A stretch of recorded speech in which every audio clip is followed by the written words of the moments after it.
Jordan's last words to Kobe Bryant revealed the private text that changed everything. The lights inside the Staples Center dimmed to a soft gold hue. A hush fell over the crowd. Thousands of fans, friends, and former teammates filled the seats. Celebrities sat next to high school coaches. Mothers who brought their daughters to see Gigi's games clutched tissues in silence. Nobody wanted to be here, but nobody could imagine being anywhere else. Michael Jordan walked slowly to the podium, his hands clenched tightly, lips pressed into a line. His eyes already wet. Everyone braced for a carefully worded speech. But that's not what they got. Jordan took out his phone. "I wasn't sure if I was going to do this," he said. But this was Kobe's last message to me. He held the phone in one hand and looked down, his voice low. It was just a few weeks before the accident. It said. He paused. Swallowed. Then read. "Yo OG, that wine you recommended was fire. Gigi's asking when we're going to coach together. You in?" A few people chuckled through tears. But most sat frozen. This wasn't the cold, obsessive Kobe people imagined. This was something else, something warmer. Jordan looked back up. "You all know him as a killer on the court. But that's not the Kobe I knew near the end. He was a father. He was softer. He joked. He smiled. He sent emojis. Laughter again. Even Vanessa cracked a faint smile. I didn't respond right away," Jordan continued. "I saw it. Meant to.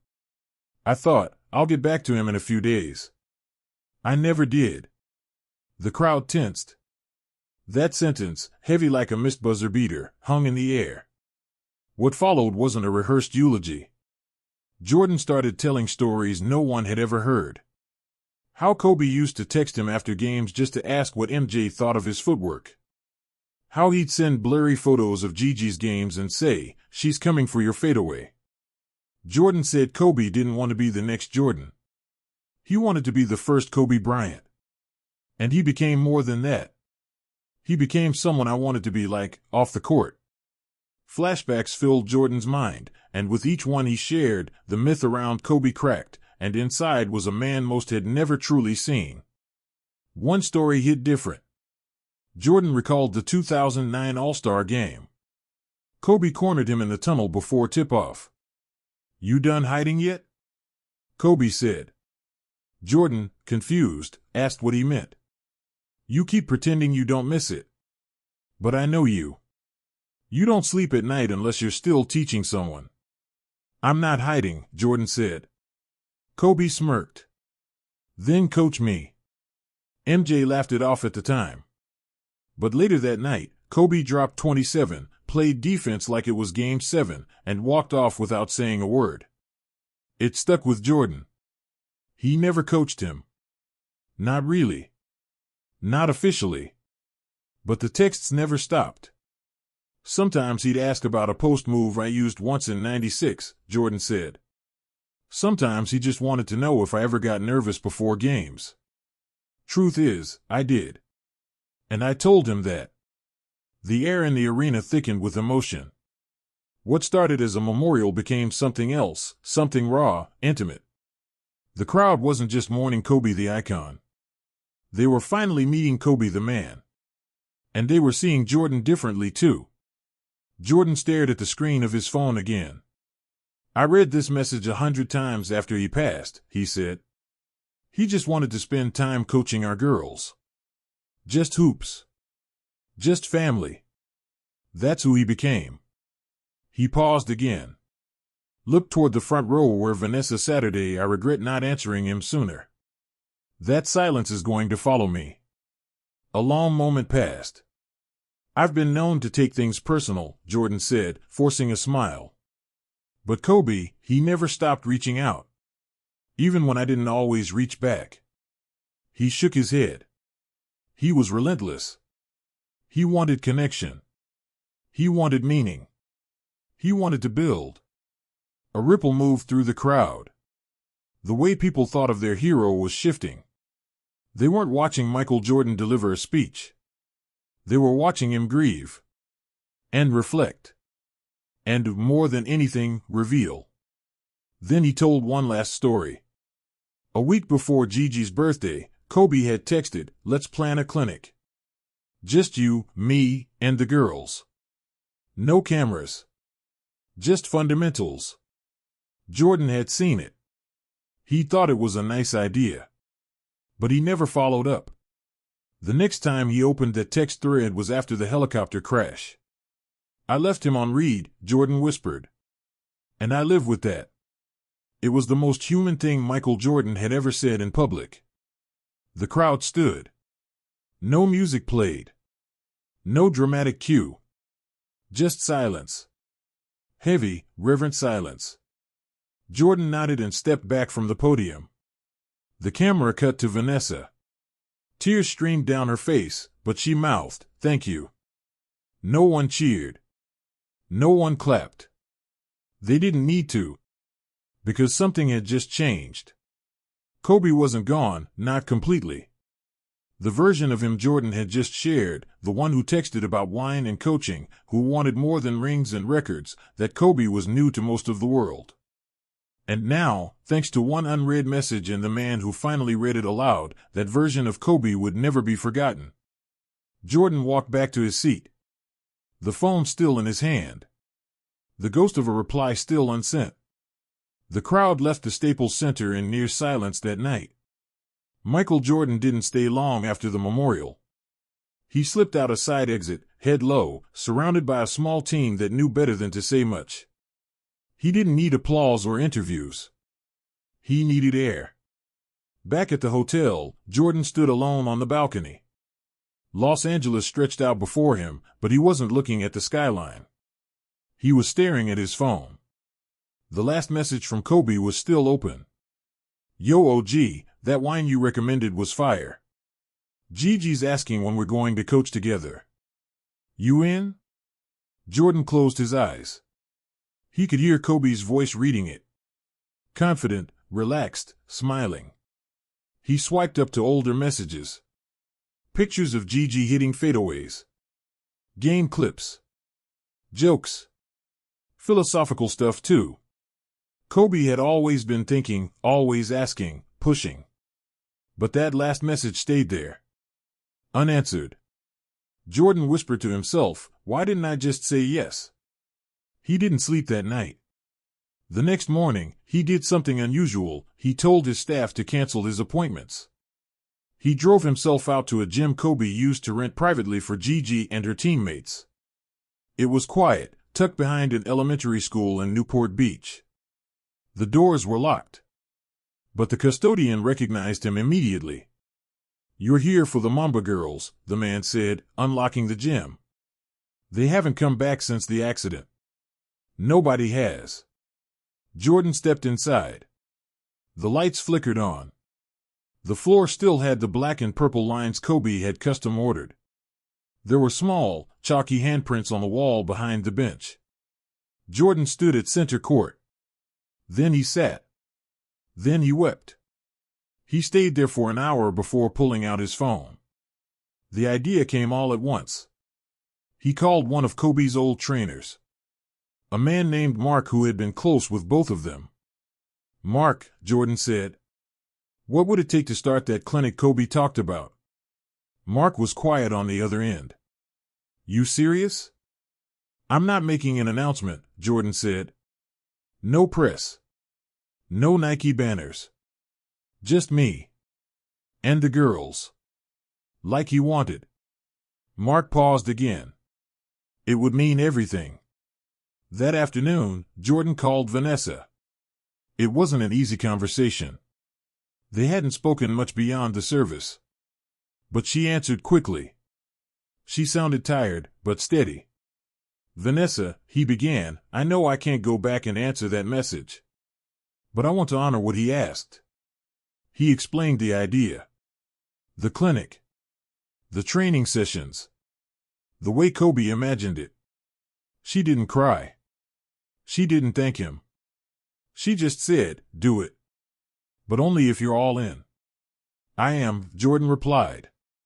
He flew back to Chicago and cleared the next 2 months from his schedule. Every morning, he reviewed old footage of Kobe.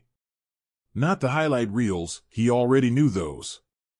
He studied practice clips, sideline talks, footwork drills. He watched how Kobe coached Gigi, how he spoke to kids. Jordan realized something he hadn't seen before: Kobe wasn't just mimicking him. He had created his own philosophy. More nurturing, more patient. Jordan called more people.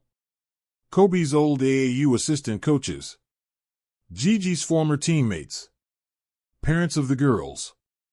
He wanted them involved. No uniforms, no egos, no lectures. One girl, Ava, was hesitant. She hadn't played since the crash. My dad said it wouldn't be the same without Coach Kobe, she told him on a Zoom call. It won't, Jordan admitted. But maybe it can still be something. The next day, she texted back, I'll come.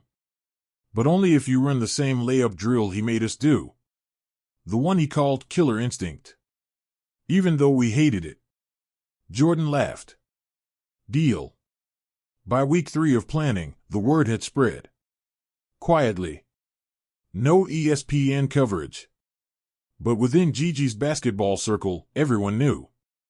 Jordan wasn't doing this for headlines. He showed up to every meeting, asked real questions, listened to every concern. He even changed the name of the clinic. Not Mamba Academy. He called it Kobe and Gigi's Court. Vanessa approved it. The gym in Newport was prepped and reopened. No new paint. No remodeling. Just a deep clean and a simple banner with a quote Kobe once said to Jordan in a text. Legacies are built in the quiet hours.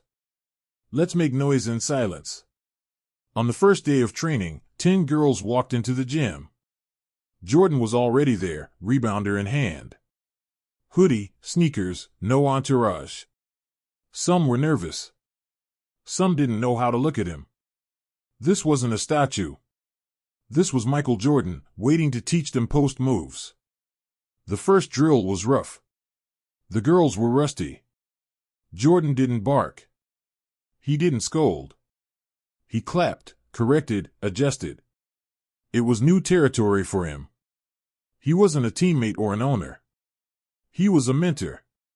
Halfway through the session, one girl fell hard on a fast break. The room went still.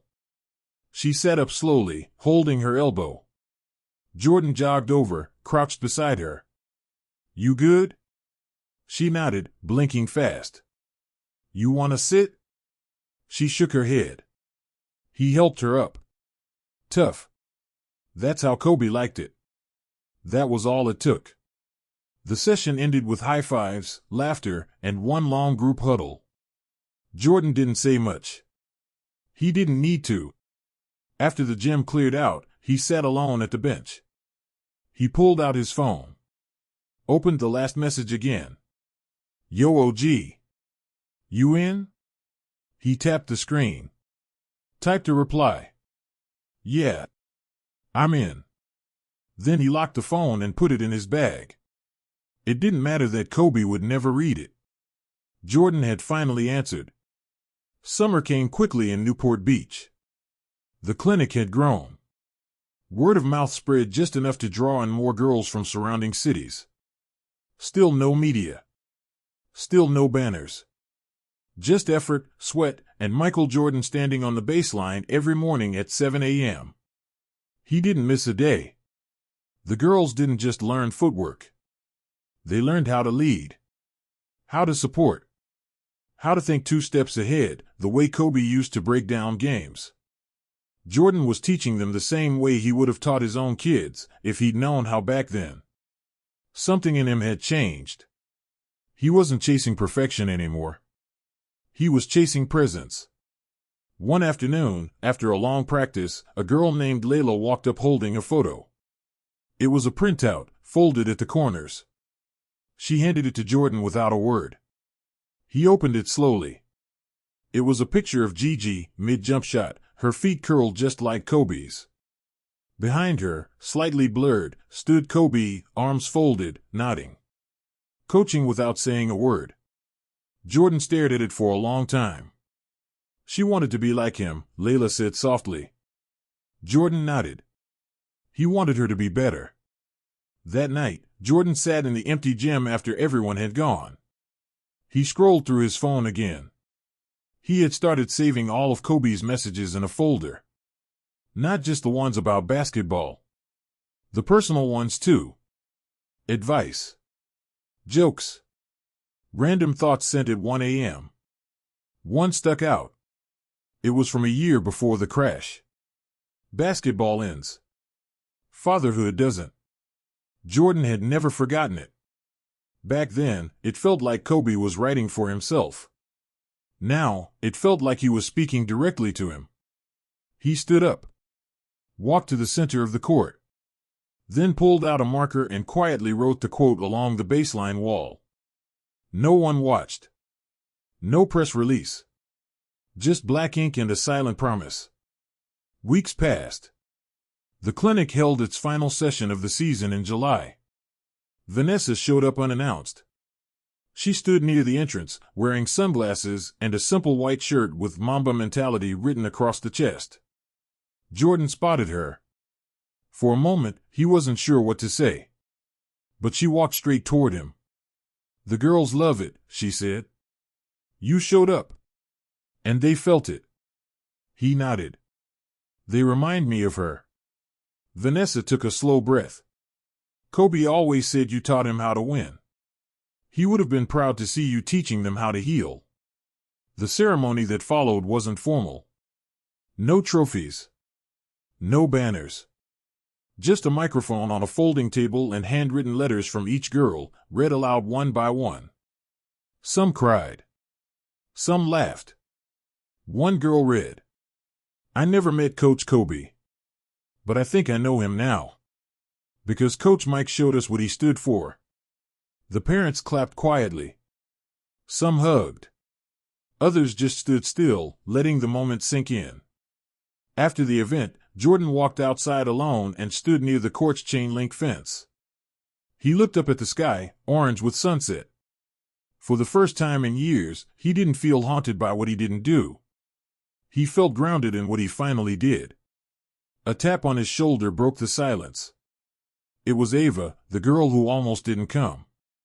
She handed him a worn, folded note. I wrote this a while ago, she said. Before the clinic. But I didn't know if I should give it to you. Jordan unfolded it. It read, Dear Coach MJ, I didn't think I'd play again. I thought basketball ended the day we lost Coach Kobe and Gigi. But you showed me it didn't. You didn't replace him. You honored him. You didn't fix everything. You helped us move through it. That's what coaches do. Thank you for saying yes. Ava. Jordan held the note. He didn't say much. Just nodded, eyes damp. The next morning, he packed up his things at the hotel. As he was leaving, the manager handed him an envelope left at the front desk. No name. Just a sticker with the Mamba Academy logo on the front. He opened it in the car. Inside was a single photo. It was old, clearly taken years ago. Kobe and Jordan, backstage after an all-star game, both laughing. No fans. No lights. Just two men leaning on a wall, sharing a joke. On the back, in Kobe's handwriting, was a short message. You'll always be more than the GOAT. You're my big bro. Jordan didn't move for a while. Later that evening, back home in Chicago, he took out one last thing. A small frame. Inside it, he placed Kobe's final text on one side and his own reply on the other. Yo OG. Gigi's asking when we're going to coach together. You in? Yeah. I'm in. He placed it on a shelf in his office, next to his 6 championship trophies, but apart from them. This wasn't about rings. This was something more. Jordan never spoke publicly about the clinic. He didn't need to. The girls did. They went on to start their own youth programs, some in honor of Gigi, others for young girls who needed safe places to play. The ripple had begun. And Jordan?